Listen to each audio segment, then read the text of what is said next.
13. 영채는 지금 자기가 일상에 잊히지 아니하고 생각하고 그리던 형식을 만났으니 지금까지 가슴속에 간직하였던 회포를 말하리라 하였다. 세상에 아직도 제 회포를 들어줄 사람이 있는 것을 생각하고 영채는 더할 수 없이 기뻐하였다. 그러나 영채는 다시 생각하였다. 형식의 얼굴빛을 보매 자기를 만난 것을 반가워하는 것과 자기의 신세를 불쌍히 여기고 자기에게 대하여 따뜻한 사랑을 품은 줄을 알건만은 만일 자기가 몸을 팔아 기생이 되어 5, 6년간 불황한 남자의 놀이개가 된 줄을 알면 형식이가 얼마나 낙심하고 슬퍼하랴. 또 형식은 아주 품행이 단정한 사람이라는데 만일 내가 기생 같은 천한 몸이 되었다 하면 싫은 마음이 아니 생길까. 지금은 형식이가 저렇게 나를 위하여 눈물을 흘리고 나를 위하여 사랑하는 빛을 보이지만은 내가 만일 기생이 되었다는 말을 하면 미운 생각이 나고 불쾌한 생각이 나지 아니할까. 그래서 너는 더러운 사람이로다. 나와 가까이 할 사람이 아니로다 하고 얼굴을 찌푸리지 아니할까. 이러한 생각을 하매 영채는 더 말할 용기가 없어졌다. 지금까지 죽은 부모와 동생을 만나본 듯한 반가운 정이 쓰러지고 새로운 설움과 부끄러움이 생긴다. 아, 역시 남이로구나. 형식이도 역시 남이로구나. 마음 놓고 제 속에 있는 비밀을 다 말하지 못하겠구나 하였다. 영채는 새로이 눈물이 흘러 고개를 숙였다. 내가 왜 기생이 되었던고, 왜 남의 종이 되지 않고 기생이 되었던고, 남의 종이 되거나 아이 보는 계집이 되거나 바느질 품을 팔고 있었더라면 형식을 대하여 이렇게 부끄러운 마음이 생기고 이렇게 제 속에 있는 말을 못하지는 아니하려든. 아, 왜 내가 기생이 되었던고. 물론 영채는 기생이 되고 싶어 된 것은 아니었다. 아버지와 두 오라비를 건져내려고 기생된 것이라. 영채가 평양 감옥에 다다라 처음 그 아버지와 면회를 허함이 되었던 날, 영채는 그 아버지를 보고 일변 놀라고 일변 슬펐다. 철없고 어린 생각에도 그 아버지의 변한 모양을 보매 가슴이 찌르는 듯 하였다. 조그만 구멍으로 내다보는 그 아버지의 몹시 주름 잡히고 여인 얼굴, 움쑥 들어간 눈, 이전에는 그렇게 보기 좋던 백설 같은 수염도 조금도 다스리지를 아니하여 마치 흐트러진 머리카락처럼 되고 그 중에도 가장 영채의 가슴을 아프게 한 것은 황토물 묻은 흉물스러운 옷이다. 감옥 문 밖에 다다랐을 적에 이 흉물스러운 황토물 옷을 입고 지프로 결은 이상한 갓을 쓰고 굵은 쇠사슬을 질질 끌며 무슨 둥그런 똥내나는 통을 메고 다니는 양을 볼 때에 이러한 모양을 처음 보는 영채는 어렸을 때부터 무서워하던 어부나 귀신을 보는 듯하여 치가 떨렸다. 저것들도 우리와 같은 사람인가? 아마도 저것들은 무슨 몹쓸 큰 죄악을 지은 놈이라 하였다. 그리고 영채가 그 곁으로 지나올 때에 그 흉물스러운 사람들이 이상하게 힐끔힐끔 자기를 보는 양을 보고 몸에 소름 끼치도록 무서운 마음이 생겼다. 그러나 철없는 영채는 자기 아버지도 그러한 모양을 하였으려니 하고 생각하지는 않았다. 영채는 자기 아버지가 이전 자기 집 사랑에 앉았을 때 모양으로 깨끗한 두루마기에 깨끗한 버선을 신고 책상을 앞에 놓고 책을 읽으며 여러 젊은 사람들을 가르치고 있으려니 하였다. 그래서 저는 평양에 올 때까지는 죽을 고생을 다하였거니와 아버지를 만나기만 하면 평생 아버지의 곁에 있어서 아버지의 심부름도 하고 옷도 빨아 다리어 드리고 전 모양으로 오래간만에 재미있던 소학과 연려정과 시경도 배우려니 하였었다. 아버지의 얼굴은 늘 웃는 빛이요. 아버지의 눈에는 늘 광명이 있고 아버지의 말소리는 늘 정이 있고 힘이 있으려니 하였다. 대합실에 2시간이나 넘어 기다리다가 간수에게 이끌려 들어갈 적에 영채는 너무 기뻐서 눈물이 흐를 뻔하였다. 이제는 아버지를 배우려니 하면서 숙천 어떤 촌중에서 아이놈들에게 고생받던 생각과 그 이튿날 어느 주막에서 어떤 악한에게 붙들려 하마터면 큰 궤변을 당할 뻔하던 것과 순한 서감리 큰 방에서 금정군에게 붙들려 고생하던 것도 다 잊어버리고 다만 기쁜 생각만 가슴에 가득히 찼었다. 면회소에 들어가면 응당 아버지가 내가 오느냐 하고 뛰어나와 자기를 안아주려니 하였다. 그러나 면회소에 들어가 본즉 사방에 두터운 널 쪽으로 둘러막고 긴 칼을 찬 간수들이 무정한 눈으로 자기를 보며 쿵쿵 소리를 내며 지나갈 뿐 나오리라 하는 아버지는 아니 보이고 어떤 시커먼 수염이 많이 난 순검, 간수연마는 영채의 생각에는 순검이연이 하였다. 순검이 손에 무슨 줄을 잡고 서서 영채를 보며 너 울지 마라. 울면 내 아버지 안 보일 테야 하고 호령을 할 때 영채는 그만 실망하고 무섭고 슬픈 생각이 났다. 이윽고 그 순검이 손에 잡은 줄을 잡아당기니 덜커덕 하는 소리가 나면서 널쪽 벽에 있던 나무 조각이 그 줄에 달려 올라가 네모난 조그만 구멍이 뚫리며 그렇게도 몹시 변한 아버지의 얼굴이 보인다.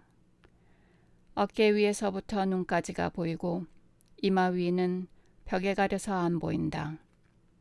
아버지는 웃지도 아니하시고 말도 없이 가만히 서서 내다볼 뿐 그 얼굴에는 전에 보던 화기가 없고 그 눈에는 전에 있던 웃음과 광태가 없어지고 말았다. 전에 영채를 대할 때에는 얼굴이 온통 웃음이 되더니 지금은 나무로 깎아놓은 모양으로 아무러한 표정도 없다. 영채는 저것이 내 아버지인가 하고 너무 어색하여 한참이나 그 얼굴을 바라보았다. 영채의 몸에는 피가 식고 사지가 굳어지는 듯하였다.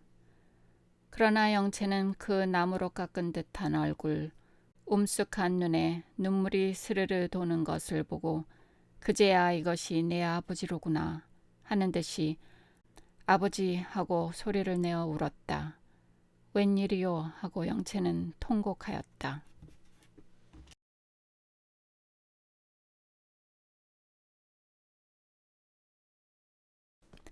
14. 이렇게 아버지를 만나보고 간수에게 붙들려 도로 대합실에 나왔다. 그 간수는 아까 줄을 잡고 있던 간수와 달라 매우 친절하게 영채를 위로하여 주었다. 대합실 걸상 위에 앉히고 울지 마라. 이제 얼마 안 되어 내 아버지께서 나오시나니라 하고 간절하게 위로하여 주었다. 그러나 아주 미련하지 아니한 영채는 그것이 다만 저를 위로하는 말에 불과한 줄을 알았다. 그리고는 한참이나 목을 놓아 울었다. 간수는 달래다 못하여 울지 말고 어서 집에 가거라 하고는 자기 갈 대로 가고 말았다. 그때 곁에 앉았던 어떤 머리 깎고 못이 두루마기 입은 사람이 영채더러 너 왜 우느냐? 여기 누가 와서 갇혔느냐? 하고 아주 친절하게 묻는다. 영채는 그 아버지와 두 오라비가 이 감옥에 와 있는 말과 또 아버지와 오라비는 기실 아무 죄도 없다는 말과 자기는 아버지를 배울 양으로 혼자 이 먼 곳에 찾아왔다는 뜻을 고하였다. 영채 생각에 이런 말을 하면 혹 자기를 불쌍히 여겨서 아버지도 자주 뵙게 하여 주고 또 얼마 동안 밥도 먹여주려니 하였다. 그 사람이 이 말을 듣더니 아주 정성스럽고 다정한 말로 영채를 위로한다. 참 가엾구나. 아직 내 집에 있어서 다음번 면회일을 기다려라. 한 달에 한 번씩밖에 면회를 아니 시켜주는 것이니 내 집에 가서 한 달쯤 되었다가 또 한 번 아버지를 만나보고 집에 가거라 한다. 영채는 한 달을 더 있다가 또 아버지를 만날 수 있단 말을 들으매 마음이 답답하기는 하나 그 사람의 친절이 구는 것이 어떻게 감사한지 몰랐다. 또 영채의 생각에는 평양에 와서 아버지만 만나면 평생을 아버지를 모시고 있을 줄로 알고 왔던 것이 정작 와본즉 모시고 있기는커녕 한 달에 한 번씩밖에 더 배울 수가 없고 또 손에 돈이 없고 평양에 아는 사람이 없으니 오늘 저녁부터라도 먹고 잘 일이 걱정이다. 또 8월도 20일이 지났으니 아침 저녁에는 찬바람이 솔솔 불어 무명고의 배적삼이 으스스하게 되었고 또 밤에 덮을 것도 없이 자려면 사지가 응성그려져 잠을 이룰 수가 없었다. 어제 저녁에도 칠성문 밖 어떤 집 운목에서 밤새도록 추워서 한잠을 이루지 못하고 밤을 새웠더니 아침부터 배가 아프기 시작하여 아버지를 만나기 전에 3번이나 설사를 하였다. 여러 날 괴로운 길에 노독과 고생과 또 오늘 아버지를 만날 때에 슬픔과 낙심으로 전신의 기운이 한 줌도 없고 촌보를 옮길 생각이 없다. 이때에 마침 어떤 사람이 이렇게 친절하게 자기를 거두어 주니 영채는 슬픈 중에도 얼만큼 안심이 되었다. 그러나 숙천 땅 어느 주막에서 머리 깎은 사람에게 속은 생각을 하매 이 사람이 또 그러한 사람이 아닌가 하고 의심이 나서 자세히 그 사람의 언어와 행동을 보았다. 그러나 이 사람은 숙천서 보던 사람과 달라 옷도 잘 입고 얼굴도 점잖고 아무리 보아도 악한 사람은 아니다. 또 만일 내가 속이려거든 나는 입으로 그의 코를 물어뜯고 달아나면 그만이라 하였다. 우선 따뜻한 밥도 먹고 싶고 불 잘 땐 방에서 이불도 덮고 잠도 잤으면 좋겠다 하였다. 이 사람의 집에 가면 만나는 밥도 주려니 덮고 잘 이불도 주려니 저만큼 옷을 입은 사람이면 집이 그만큼 넉넉하려니 하였다. 그래서 영채는 그 사람의 말대로 그 사람의 뒤를 따랐다. 가는 길에도 그 사람은 영채의 손을 잡아 끌며 친절하게 여러 가지 말을 묻는다. 영채는 기운 없이 그 묻는 말을 대답하였다. 그 사람의 집은 남문 아니었다.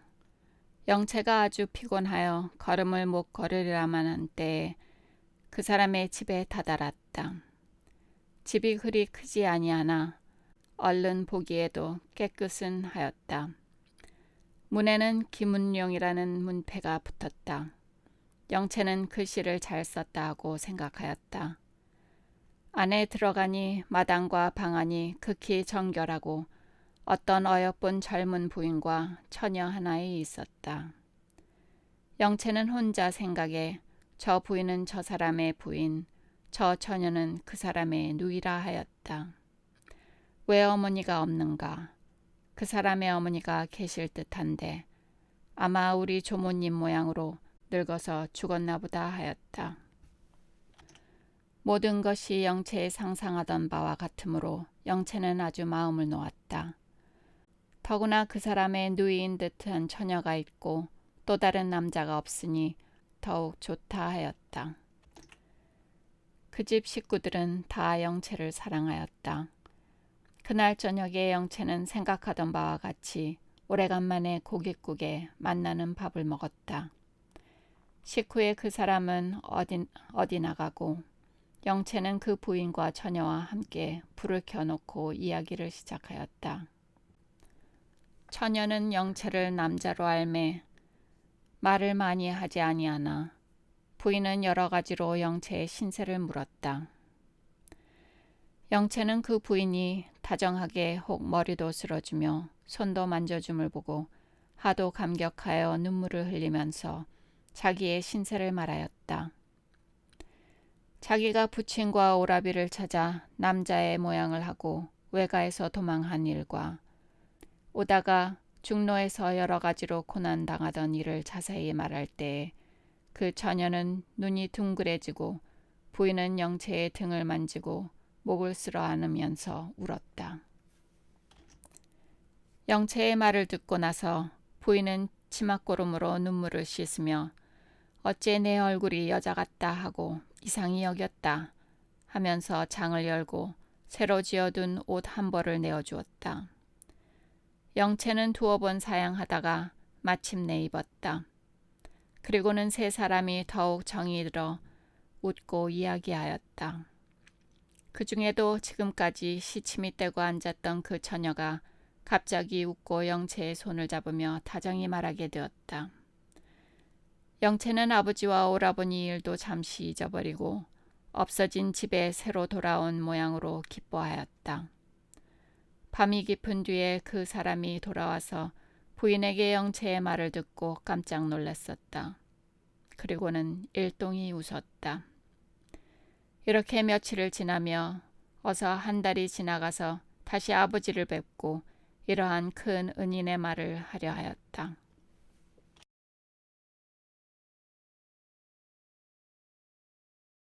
15. 기다리면 한 달의 세월도 퍽 멀다. 영채는 차차 아버지의 생각을 하게 되었다.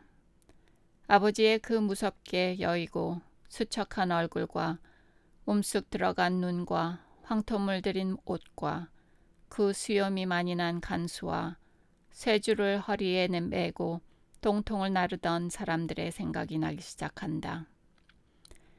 영채는 제가 입은 곱고 따뜻한 의복을 볼 때마다 아침 저녁 만나는 음식을 볼 때마다 아버지의 가엾은 모양이 눈에 보인다. 영채는 점점 쾌활한 빛이 없어지고 음식도 잘 먹지 아니하고 가끔 혼자 앉아서 울기도 하였다. 부인과 그 처녀는 여전히 다정하게 위로하여 주건만은 그 위로를 받는 것도 잠시의 일이오. 부인도 처녀도 없는데 혼자 앉았으면 자연히 눈물이 흐른다. 영채는 어찌하여 그 아버지와 두 오라버님을 구원하지 못할까? 옥에서 나오게 할 수가 없을까? 아주 나오기는 하지 못하더라도 옷이라도 좀 깨끗이 입고 음식이나 만나는 것을 잡수시도록 할 수가 없을까? 들으니 감옥에서는 콩 절반 쌀 절반 두고 지은 밥을 먹는다는데 아버지께서 저렇게 수척하심도 나이 많으니까 음식이 부족하여 그러함이 아닌가. 옛날 책을 보면 혹 어떤 처녀가 제 몸을 팔아서 죄에 빠진 부모를 구원하였다는데 나도 그렇게나 하였으면. 이렇게 생각하고 영채가 하루는 그 사람에게 그 뜻을 고하였다. 그 사람은 영채의 뜻을 칭찬하면서 돈만 있으면 음식도 드릴 수 있고 혹 옥에서도 나오시게 할 수 있건만은 하고 영채의 얼굴을 보았다. 영채는 옛말을 생각하였다. 그때 아버지께서 제 몸을 팔아 그 돈으로 그 아버지의 죄를 속한 옛날 처녀의 말을 들을 때 아직 10살이 넘지 못하였던 영채는 눈물을 흘리며 나도 그리하였으면 한 일이 있음을 생각하였다. 영채는 그 사람이 돈만 있으면 음식도 드릴 수 있고 혹 옥에서 나오시게 할 수도 있다는 말을 듣고 나도 그렇게 할까 하였다. 그 사람이 다시 그러나 돈이 있어야 하지 하고 영채의 얼굴을 보며 웃을 때에 영채는 생각하기를 옳지 이 어른도 내가 옛날 처녀야 하던 일을 하라고 권하는 뜻이라 하였다. 내가 이제 옛날 처녀의 본을 받아 내 몸을 팔아 돈만 얻으면 아버지와 오라버니는 옥에서 나오시렸다. 옥에서 나오시면 나를 칭찬하시렸다. 세상 사람이 나를 효녀라고 칭찬하고 옛날 처녀 모양으로 책에 기록하여 여러 처녀들이 읽고 나와 같이 울며 칭찬하렸다. 그러나 내가 내 몸을 팔아 부모와 형제를 구원하지 아니하면 이 어른과 세상 사람이 다 나를 불효한 계집이라고 비웃으렸다. 또 그동안 집에 있어 보니 그 부인도 본래 기생이요 그 처녀도 지금 기생 공부를 한다 하며 매일 놀러오는 기생들도 다 얼굴도 좋고 옷도 잘 입고 마음들도 다 착한데 하였다. 기생이란 다 좋은 처녀이려니 하였다. 더구나 그 기생들이 다 글씨도 잘 쓰고 글을 잘 아는 것을 보고 기생들은 다 공부도 잘한 처녀들이라 하였다. 그래서 영채는 결심하였다. 그리고 그 사람에게 저는 결심하였습니다. 저도 기생이 되렵니다. 저도 글을 좀 배웠습니다. 그래서 그 돈으로 아버지를 구원하려 합니다. 하고 영채는 알 수 없는 기쁨과 일종의 자랑을 감각하였다. 그 사람은 영채의 등을 만지며 참 기특하다, 효녀로다. 그러면 내 뜻대로 주선하여 주마 하였다. 이리하여 영채는 기생이 된 것이다. 영채는 결코 기생이 되고 싶어서 된 것이 아니오 행여나 늙으신 부친을 구원할까 하고 기생이 된 것이라. 기실 제 몸을 판 돈으로 부친과 형제를 구원하지 못했을 뿐더러 주선하여 주마 하던 그 사람마저 영채의 몸값 200원을 받아가고 집과 아내를 다 내어버리고 어디로 도망을 갔건만은 또 영채가 그 부친을 구하려고 제 몸을 팔아 기생이 되었단 말을 듣고 그 아버지가 절식 자살을 하였건만은 그러나 영채가 기생이 된 것은 제가 되고 싶어 된 것이 아니라 온전히 늙으신 부친과 형제를 구원하려고 하였음이라. 그렇건만은 이런 줄을 누가 알아주랴. 하늘과 신명은 알건만은 화식 먹는 사람이야 이런 줄을 누가 알아주랴. 내가 이제 이런 말을 한들 형식이가 이 말을 믿어주랴. 아마도 내가 행실이 부정하여 장기의 몸이 되었거늘 이제 와서 점점 낯살이 많아지고 장기 생활에 염증이 나므로 내가 나를 속임이로다 하고 도리어 나를 비웃지 아니할까. 내가 기생이 된 지 2, 3, 4 후에 옥의 아버지를 찾았더니 아버지께서 내가 기생이 되었다는 말을 듣고 와락 성을 내어 이년아 우리 빛난 가문을 더럽히는 년아 어린 계집이 네 게임에 들어 벌써 몸을 더럽혔느냐 하고 내가 행실이 부정하여 기생이 된 줄로 아시고 마침내 자살까지 하셨거든. 부모조차 이러하거든 하물며 형식이야 어찌 내 말을 신용하랴. 오늘 아침 형식을 찾으려고 결심한 때에는 형식에게 그동안 지나온 말을 다 하려 하였더니 이러한 생각이 남에 그만 그러한 결심도 다 부러지고 슬픈 생각과 원망스러운 생각만 복붙여 오를 뿐이라. 아, 세상에는 다시 내 진정을 들어줄 곳이 없는가. 이렇게 생각하고 영채는 후 하고 한숨을 쉬며 눈물을 씻고 형식과 노파를 보았다. 형식은 다정한 눈으로 영채의 얼굴을 보며 그 후에 지나온 이야기를 기다리고 노파는 영채를 어루만지며 코를 푼다. 그래, 그 악한 애 손에서 벗어난 뒤에는 어찌 되었습니까? 하고 형식은 영채의 이야기를 재촉한다. 영채는 이윽고 형식을 보더니 눈물을 씻고 일어나면서 이후에 또 말씀드리겠습니다. 왜 그러셔요? 하는 형식의 만류함도 듣지 아니하고 어디 계십니까? 하는 질문도 대답치 아니하고 계집아이를 데리고 일어나 간다. 형식과 노파는 서로 보며 웬일이요? 하였다.